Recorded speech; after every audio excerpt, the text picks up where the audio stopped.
ఎండిపోవడాన్ని సాకుగా చూపి కేసీఆర్ పై కోపం ద్వేషంతో కాంగ్రెస్ ప్రభుత్వం రైతులను అరిగోస పెడుతుందని బీఆర్ఎస్ వర్కింగ్ ప్రెసిడెంట్ కేటీఆర్ మండిపడ్డారు. మేడిగడ్డ ప్రమాదం కుట్రపూరితం. కాంగ్రెస్ సర్కార్ చేతగానితనంతో రాష్ట్రంలో పంటలకు సాగునీరు అందించక వ్యవసాయ సంక్షోభంలో పడింది. 48 గంటల్లో నీళ్లు విడుదల చేసి పంటలకు సాగునీరు అందించకుంటే మంత్రి ఉత్తమ్ చాంబార్ ఎదుట ధర్నా చేస్తా అని హెచ్చరించారు. కేసీఆర్ పై కోపం ఉంటే రాజకీయంగా తలపడాలి గాని రైతులను ఇబ్బంది పెట్టొద్దని హితవు పలికారు.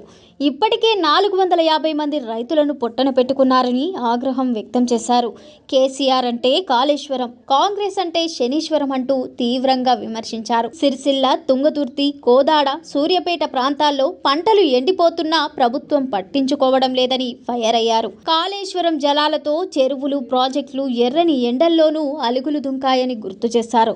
సాగు నీరందించి వ్యవసాయాన్ని పండుగలా చేసి రైతులకు అండగా నిలిస్తే కాంగ్రెస్ ప్రభుత్వం అరిగోస పెడుతుందని మండిపడ్డారు. సిరిసిల్ల నియోజకవర్గంలో కేటీఆర్ విస్తృతంగా పర్యటించారు. హైదరాబాద్ నుంచి మధ్యాహ్నం 1:30 తంగలపల్లి మండలం జిల్లాలకు చేరుకున్నారు. అధికారులు పెట్టిన అక్రమ కేసుతో జైలుకు వెళ్లి కేటీఆర్ చొరవతో బెయిల్పై వచ్చిన రైతు అబ్బాడి రాజిరెడ్డిని పరామర్శించారు. అక్కడి నుంచి అంకుశాపూర్లో నూతన దంపతులను ఆశీర్వదించారు. అనంతరం సిరిసిల్ల ఎమ్మెల్యే క్యాంప్ కార్యాలయంలో కార్యకర్తలతో మాట్లాడారు. కేటీఆర్ ఫోటో పెట్టుకున్నందుకు అధికారులు తొలగించిన టీ స్టాల్ యజమాని శ్రీనివాస్కు అండగా ఉంటానని భరోసా ఇచ్చారు. జిల్లా కేంద్రంలో ముస్తాబాద్ రెడ్డి సంఘం అధ్యక్షుడు కుంబాల మల్లారెడ్డి కూతురు వివాహానికి హాజరై దంపతులను ఆశీర్వదించారు. ఇటీవల అనారోగ్యంతో మరణించిన బీఆర్ఎస్ నాయకులు కాసర్ల మల్లేశం, బుర్ర శంకరయ్య కుటుంబాలను పరామర్శించి ఎల్లారెడ్డిపేట మండలం దేవుని తండాకు చేరుకున్నారు. సాగునీరు అందక ఎండిన పంటలను పరిశీలించారు. రైతులను పరామర్శించి 48 గంటల్లో నీళ్లు వచ్చేలా అధికారులతో మాట్లాడతానని ధైర్యం చెప్పారు. అక్కడి నుంచి ముస్తాబాద్ మండలం గూడెం గ్రామానికి వివాహానికి హాజరై దంపతులను ఆశీర్వదించారు.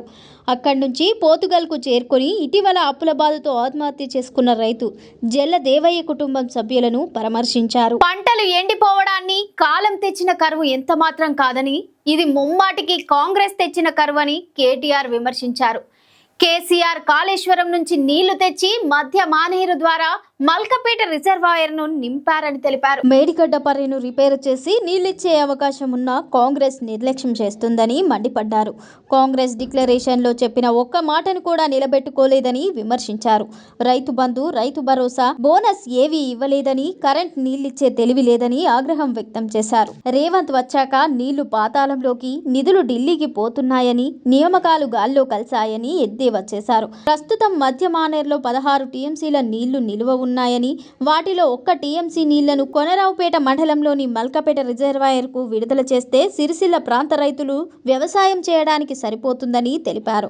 త్రాగునీటికి మరో 3 టీఎంసీలు, పోను ప్రాజెక్టులో 13 టీఎంసీల నీరు ఉంటుందని చెప్పారు. కేసీఆర్ పాలనలో ఏనాడు పంటలిండింది లేదు, తాగునీటికి కరువు అన్నది చూడలేదు.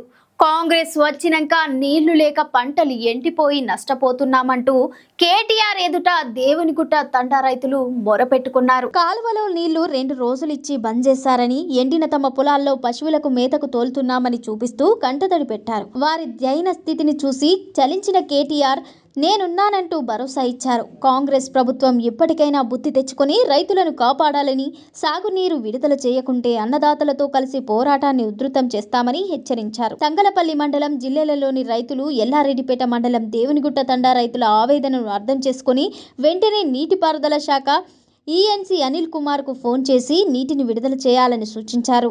2 రోజుల్లో సాగునీటిని విడుదల చేస్తామని ఈఎన్సీ చెప్పారు. నా మీద కోపంతోనే నీ మీద కేసు పెట్టిండ్రు, పేదలపై అక్రమ కేసులు పెట్టిండ్రు, పేదలపై అక్రమ కేసులు పెట్టి జైల్లో పెడుతున్నారు.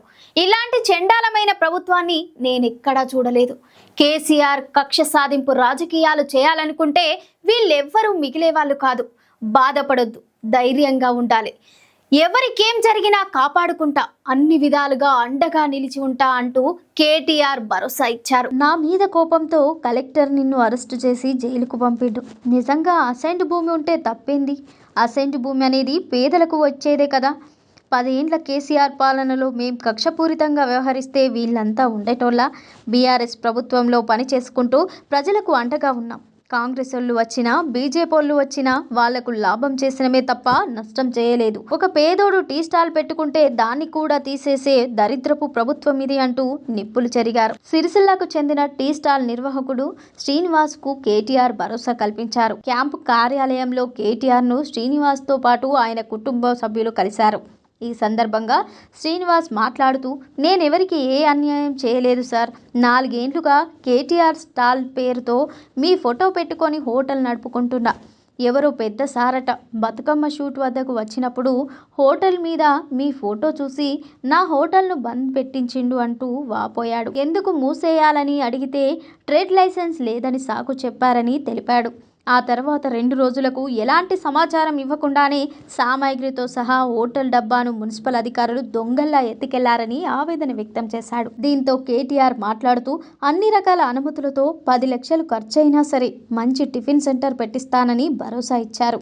నెలకు 30,000 నుంచి 40,000 సంపాదించుకునేలా ఏర్పాట్లు చేస్తామన్నారు. స్థానిక నాయకులు చెప్పిన చోట దుకాణం ఏర్పాటు చేసుకో.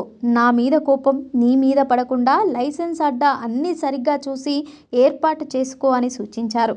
వారం 10 రోజుల్లో హోటల్ను తానే వచ్చి ప్రారంభిస్తానని హామీ ఇవ్వడంతో బాధిత కుటుంబ సభ్యులు కృతజ్ఞతలు తెలిపారు. కేటీఆర్ వెంట నాప్స్ క్యాబ్ మాజీ చైర్మన్ కొంటూరి రవీందర్రావు, బీఆర్ఎస్ జిల్లా అధ్యక్షుడు తోట ఆగయ్య, పట్టణ శాఖ అధ్యక్షుడు జిందం చక్రపాణి, పార్టీ నాయకులు బొల్లి రామ్మోహన్, గూడూరు ప్రవీణ్, అందె సుభాష్, సిరిసిల్ల, ఎల్లారెడ్డిపేట, ముస్తాబాద్ మండలాల పార్టీ అధ్యక్షులు, నాయకులు, కార్యకర్తలున్నారు.